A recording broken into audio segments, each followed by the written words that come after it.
এটা ছিল অষ্টমীর দিন, দুর্গাপুজোর দিন বলে কথা। শাড়ি তো পরতেই হবে, তাই পুজোর দিনে মেয়েদের শাড়ি আর ছেলেদের পাঞ্জাবি মাস্ট। পাঞ্জাবিটা কই মা? তুই ছোট ছেলে, তোর সব পাঞ্জাবি পাঞ্জি লাগবে না, বুঝলে তো?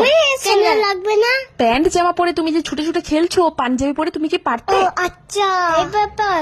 হ্যাঁ, এই ব্যাপার। তো আজকে হচ্ছে অষ্টমী। আজকে পুরো দিন রাত্রি জুড়ে আমরা শুধু নিরামিষই খাবো, এক ফোঁটা পেঁয়াজ রসুন কিচ্ছু খাবো না। ব্যাঙ্গালোরের বাইরের খাবারে তোমার এখানে পেঁয়াজ রসুনও ভেজে, তাই আজকে আমরা বাইরেও কিছু খাবো না। যা খাবো বাড়িতে খাবো, না হলে ঠাকুরের ভোগ যদি পাই ভোগ খাবো। অষ্টমী পুজো দেওয়া কমপ্লিট, এবার খুব খিদে পেয়েছে, চলো এবার খাওয়া যাক। দুপুরে আমরা এখান থেকে ভোগ খেয়েছিলাম, তার মধ্যে ভোগের মধ্যে ছিল লুচি, আলুর দম আর পায়েস। আরে মা, বড় আচ্ছা আচ্ছা, পায়েসের সাথে বোঁদেও ছিল। আর এখানে আজকে সারা দিন ধরেই পুজো, হোম, যজ্ঞ এসব চলতেই থাকছিল। যখন যে আসছিল তখন সেই পুষ্পাঞ্জলি দিচ্ছিল। তবে এখানে দেখলাম খ্যানের পুজোর টাইমিংটা অন্যরকম আছে, ঠিক যে টাইমে হওয়া দরকার সেই টাইমে। তারপর আমরা চলে গেছিলাম বাড়ি।